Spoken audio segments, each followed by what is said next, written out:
Good morning everyone. तो आइए आज हम लोग सीखते हैं एक इम्पोर्टेंट क्लास जो कि बायोलॉजी का है। जिसमें आज हम लोग जो चैप्टर जो सीखने वाले हैं रिस्पिरेटरी सिस्टम यानी कि श्वसन तंत्र। श्वसन तंत्र से यहाँ से समझ में आता है कि बहुत सारे सिस्टम होगा। उन सारे सिस्टमों को एक एक करके प्रोसेस के साथ में हम लोग सीखेंगे जो कि हमारे अपने जीवन के रिलेटिव है। क्योंकि अगर इसके बारे में हम लोग अच्छे तरीके से नहीं जानेंगे तो ये हमारे लिए क्या है, ये यूज़फुल है। इसलिए हमें इसके बारे में जानना और सीखना बहुत ज़रूरी है। तो आइए हम लोग स्टार्ट करते हैं इस तरीके के चैप्टर को और हम लोग जानते हैं, इस पर डिस्कस करते हैं। तो देखते हैं कि क्या है ये बायोलॉजी क्लास। रिस्पिरेटरी सिस्टम, श्वसन तंत्र यानी कि सिस्टम का मतलब ये होता है कि किस तरीके से हम लोग सांस लेते हैं और कहाँ से हम लोग सांस लेते हैं, किसके माध्यम से हम लोग सांस लेते हैं।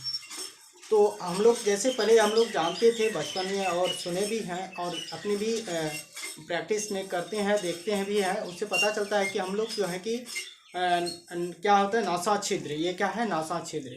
हम लोग पहले सोचते थे कि नासा छिद्र से ही हम लोग केवल सांस लेते हैं, यानी कि सांस का मेन कंडीशन क्या है नासा छिद्र। लेकिन जब हम लोग इसे नाक को दोनों तरफ से अगर बंद कर लेते हैं तो फिर कहाँ से सांस लेते हैं, मुंह से लेते हैं। तो इससे स्पष्ट हो गया कि हमें पता चला कि ये जो है कि ना तो नाक और ना ही मुंह, इन दोनों में से कोई नहीं है कि जो कि सांस लेने की मुख्य अंग है। तो सांस लेने के मुख्य अंग क्या है उस पर आज हम लोग बात करते हैं और देखते हैं कि आइए एक एक करके उस पर चर्चा करते हैं। तो सांस जब लेंगे, सांस का अर्थ ही होता है ऑक्सीकरण। क्या होता है ऑक्सीकरण। ऑक्सीजन से ही हमें समझ में आता है कि ऑक्सीकरण होगा ऊर्जा तथा ऊष्मा। यानी कि जब भी हम लोग सांस लेंगे तो वहाँ से हमें क्या मिलेगी, एनर्जी मिलेगा, ऊर्जा मिलेगी। और उससे क्या होगा कि उससे हमारी शरीर में एक ऊष्मा निकलेगी, एक ऊष्मा होगा। मतलब सांस जब भी लेते हैं तो उसमें हमारी शरीर क्या होती है, गर्म होते हैं, यानी कि तापमान होते हैं, यानी कि उसमें होता है। उसके बाद देखते हैं कि क्या है अपापचीय यानी कैटोबोलिज्म यानी कि कैटोबोलिज्म का मतलब होता है कि उपापचय का मतलब होता है कि तोड़ना। जैसे हम लोग सांस लेते हैं वह क्या किस चीज़ को तोड़ते हैं, यानी कि जैसे हम लोग कार्बोहाइड्रेट, मिनरल्स और ऐसी कई सारी तत्व लेते हैं अपने बॉडी ग्रोथ के लिए, अपने शारीरिक ग्रोथ के लिए। तो उसका क्या करता है अपापचीय करता है। अपापचीय यानी कैटाबोलिज्म करते हैं। क्या करता है वह कैटाबोलिज्म करते हैं। तो यहाँ तक कि आपको समझ में आ गया। अब हम लोग देखते हैं कि श्वसन अंग क्या है। श्वसन अंग के से हम लोग देखते हैं कि श्वसन अंग क्या क्या होते हैं। यानी कि श्वसन अंग जो होते हैं कि कौन कौन सी यानी बॉडी है, किस किस तरीके के बॉडी जो होते हैं कि कैसे कहाँ से सांस लेती हैं, उसके बारे में बात करते हैं। तो यहाँ देखते हैं कि स्तनधारी, ठीक है, वह कहाँ से लेंगे, फेफड़ा यानी कि लंग से लेगा।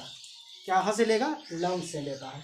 कीट जो यानी कि कीड़े मकोड़े जो होते हैं वह श्वासानली यानी कि ट्रैकिया, क्या होते हैं ट्रैकिया, क्या होगा ट्रैकिया, क्या होता है ट्रैकिया, ठीक है।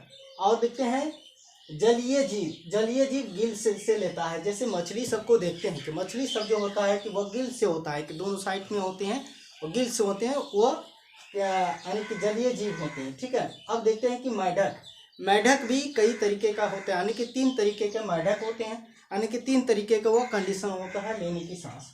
जैसे कुछ मेढक जो होते हैं कि जमीन पर होता है, यानी कि जमीन के ऊपर में होता है। तो जमीन के ऊपर वाली जो मेढक होंगे वह कहाँ से सांस लेंगे, वह लंग से लेगा। कहाँ से लेगा, वो लंग से लेगा। वह कहाँ से लेगा, वह लंग से लेता है। जो जमीन पर रहने वाली लंग्स, यानी कि जो जमीन पर होगा मेढक वह लंग से लेगा। और जो भूमिगत यानी कि अंदर, जमीन के अंदर में जो दबी हुई रहेगी वह त्वचा से लेगा। कहाँ से लेगा, वह त्वचा से लेगा। तो यहाँ से आपको समझ में आ गया स्तनधारी जो कि फेफड़ा यानी कि लंग से लेगा, ठीक। कीट जो होता है श्वासन नली यानी कि ट्रैकिया। और जलीय जीव जो होता है गिल्स यानी कि क्लोमिया, क्लोम। और देखते हैं कि मेढक, मेढक जो होते हैं कि वो जो भूमि के ऊपर में रहता है, धरती के ऊपर में, तो वह लेते हैं लंग्स यानी कि फेफड़े से, और जो भूमिगत होते हैं यानी कि भूमि के अंदर जो रहते हैं वह त्वचा से लेता है। यहाँ तक कि आपको समझ में आ गया होगा 100%। तो अब हम लोग देखते हैं इसके आगे देखते हैं कि यहाँ से क्या लिखा हुआ है, कि यहाँ से देखते हैं ये क्या है, श्वासोच्छ्वास यानी कि ब्रीदिंग का मतलब होता है सांस लेना, श्वासोच्छ्वास यानी कि ब्रीदिंग जो होता है कि जब हम लोग ब्रीदिंग करते हैं यानी कि सांस को क्या करते हैं, एक बार लेते हैं और एक बार छोड़ते हैं, एक बार लेते हैं और एक बार छोड़ते हैं। तो इस तरीके के जब हम लोग उसको अंदर लेते हैं यानी कि निश्वासन कहते हैं, उसे क्या कहते हैं, जब हम लोग सांस को अंदर लेते हैं तो ये साइंटिफिक नाम के अकॉर्डिंग में ये श्वसन क्या कहते हैं, निश्वासन कहलाता है, जिसे एक्सपायरेशन कहते हैं। क्या कहते हैं, सॉरी, इंस्पायरेशन। जब हम लोग सांस को अंदर लेते हैं, अपने अंदर लेते हैं तो उसे इंस्पायरेशन कहते हैं। और हम जो जब सांस लेते हैं उसमें से कौन कौन सी गैसेस मिलती हैं, उन सारी गैस को भी देख लेते हैं। नाइट्रोजन जो होते हैं 68% होते हैं, सॉरी 78% नाइट्रोजन होंगे, और ऑक्सीजन होगा 21%, और कार्बन डाइऑक्साइड 0.03%। तो वहीं से ये हमने क्या देखे, इंस्पायरेशन, क्या देखे, इंस्पायरेशन, जो कि सांस को हम लोग अंदर लेते हैं।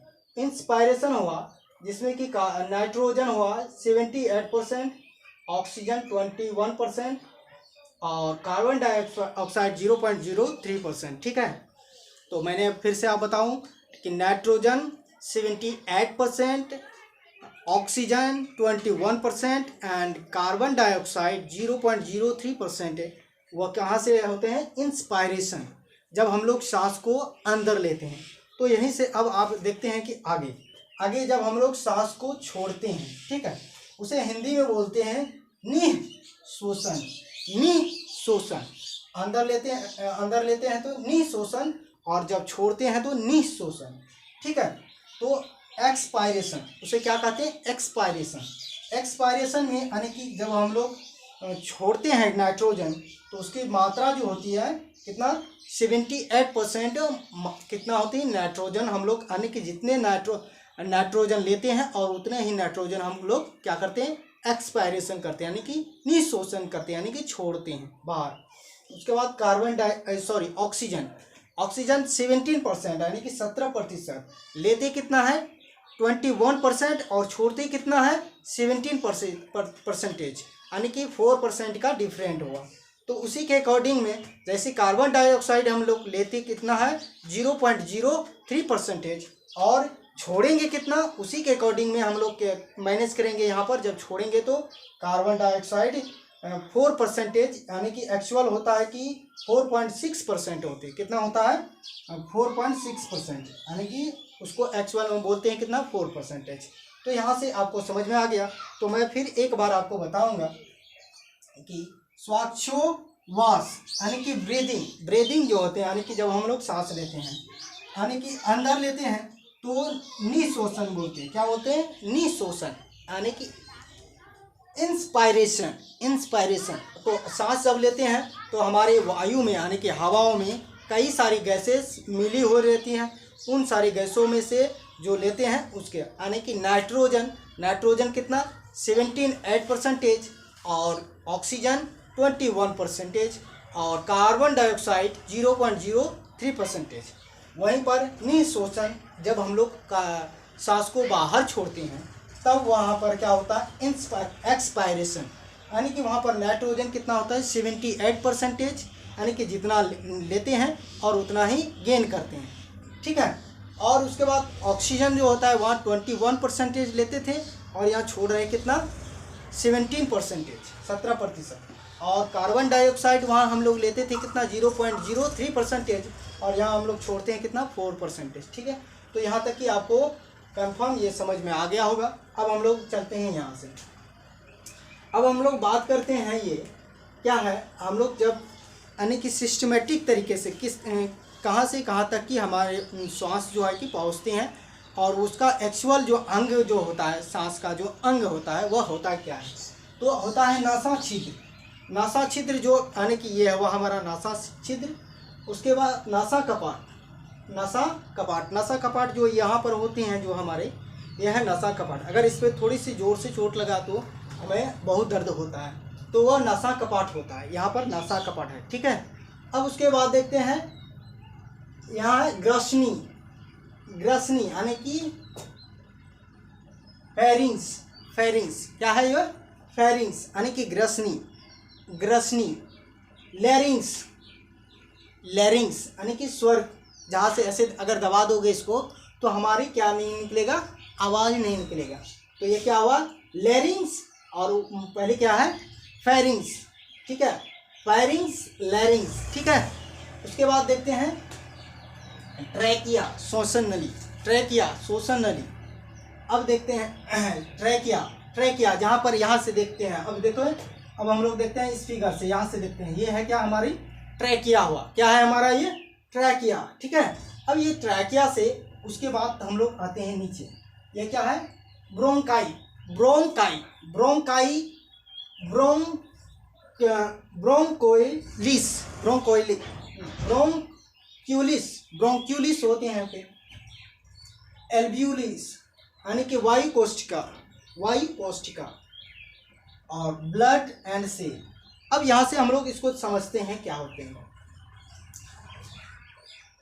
ट्रैकिया, ट्रैकिया जो होता है ये है ट्रैकिया, ठीक। वहाँ से ऐसे जो आता है इस तरीके के जो देख रहे हैं आप, ये सी कैविटीज का होता है, ये सी कैविटीज का होता है। ये क्या होता है, कार्टिलेज के जैसा होता है, यानी कि ऐसी हड्डी होते हैं जो कि हमारे जो श्वसन नली जो होता है कि उसे जब हम सांस को नहीं लेते हैं तो वो चिपक सकता है, इसलिए उसमें ट्रैकिया होती हैं, यानी कि एकदम पतली सी, और वह कैसा होता है, हड्डी के जैसा होता है कि जो कि उसको सटने नहीं देता है, तो उसे क्या कहते हैं, कार्टिलेज का बना होता है। वो क्या होता है, कार्टिलेज का बना होता है। वहाँ से जैसे हम लोग यहाँ पर आते हैं, ये यहाँ से इधर, ये क्या हो गया, ब्रोंकाई, ये क्या होगा, ब्रोंकाई। ब्रोंकाई से जैसे उन्होंने दो भागों में बांटा, यहाँ से यहाँ तक, ऐसे दो भागों में बांटा, एक इधर एक इधर, तो वह ब्रोंक्यूलिस, क्या हो गया वो, ब्रोंक्यूलिस, ये है ब्रोंक्यूलिस, यानी कि ये है क्या, ब्रोंकाई, ये हो गया ब्रोंकाई, और ये ब्रोंक्यूलिस, ये, ठीक है। अब ब्रोंक्यूलिस से अब हम लोग आगे देखते हैं, तो ब्रोंक्यूलिस से फिर देखते हैं कि कई सारी निकलते हैं, वो क्या बोलते हैं, एल्व्यूलर, एल्व्यूलिक, यहाँ देखिए एल्व्यूलिक हो गया, ये क्या है, ये एल्व्यूलिक है, ये एल्व्यूलिक है, ठीक है। एल्व्यूलिक यानी कि वायु कोष्ठिका, वायु कोष्ठिका। इससे क्या होता है कि जब भी हम लोग सांस लेते हैं या हमारे लंग्स में किसी तरीके के जैसे कफ हुआ, या जैसे कि 2019 में बता रहा था कि कोरोना वायरस जैसे जो हो रहा था, तो उसमें एल्व्यूलिक को ही इफेक्टिव करता था। किसको इफेक्टिव करता है, एल्व्यूलिक को। एल्व्यूलिक इफेक्टिव होने से क्या होता था कि सांस लेने में बहुत दिक्कत होती थी, बहुत जोर से ताकत लगाना पड़ता था, तब जाकर के हमारी सांस निकलता था, जिसके लिए कि हमें ऑक्सीजन की उपयोग करना पड़ता था, ठीक है। अब देखते हैं वहाँ से ब्रोंक्यूलिस, ब्रोंक्यूलिस ये हुआ, ये है ब्रोंक्यूलिस। तो ब्रोंक्यूलिस यहाँ से इधर जो होता है, अब देखो जैसे हमने सांस लिए, ये कहाँ पर आया, लंग्स में, लंग्स उसे ऑक्सीजन को फिर आने के, ऑक्सीजन तो आया, फिर उसको कार्बन डाइऑक्साइड को बाहर नहीं फेंक पाएगा, तो कार्बन डाइऑक्साइड को जब बाहर नहीं कर पाएगा तो उसे क्या बोलते हैं,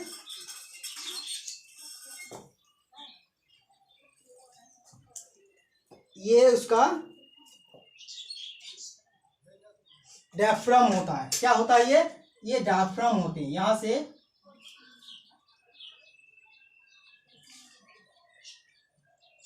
डायफ्राम क्या करते हैं कि उसे पुश करता है, यानी कि उसे एनर्जी देता है जिससे कि वो कार्बन डाइऑक्साइड को बाहर कर पाए। यानी कि जब सांस लेने में दिक्कत होती है तो वो कौन काम करता है, डायफ्राम काम करते हैं।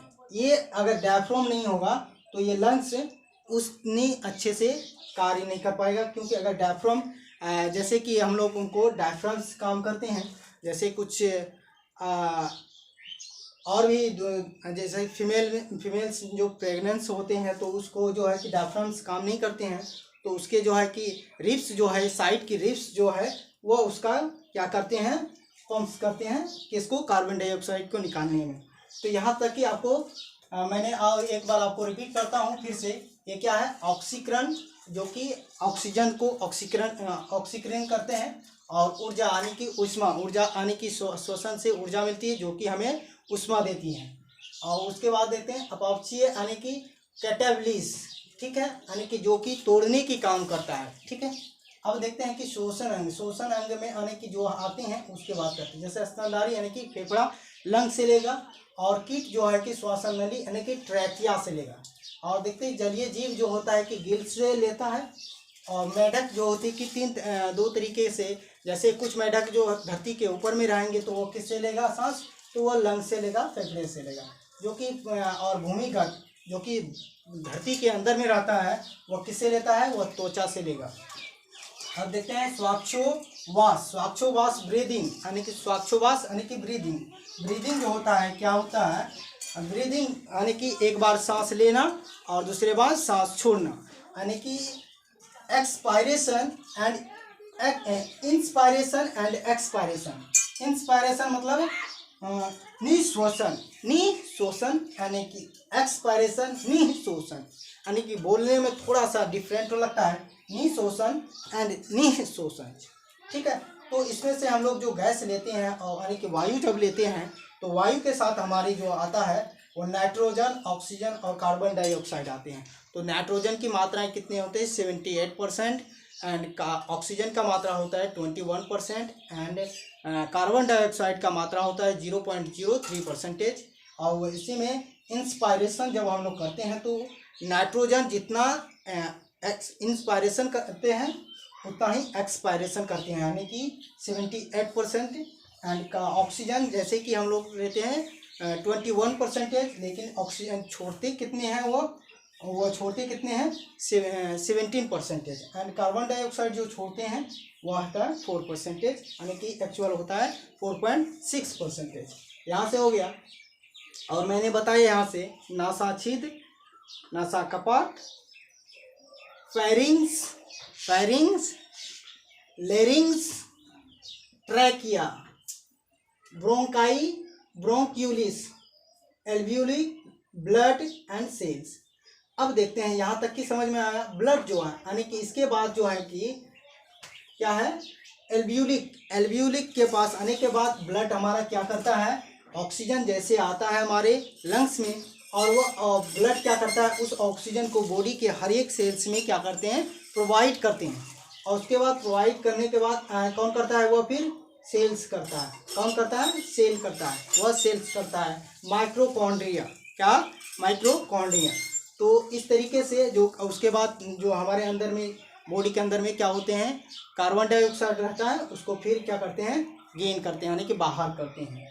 वह कौन करता है, डायफ्राम काम करता है। कौन काम करता है हमारे शरीर में, डायफ्राम काम करता है, ठीक है। तो यहाँ तक कि आपको मैंने यह क्लास बेहतरीन तरीके से समझाएं और आपको अच्छा से समझ में भी आ गया होगा। इसी के साथ मैं नेक्स्ट वीडियो फिर लेकर के आऊँगा। Thank you to all of you.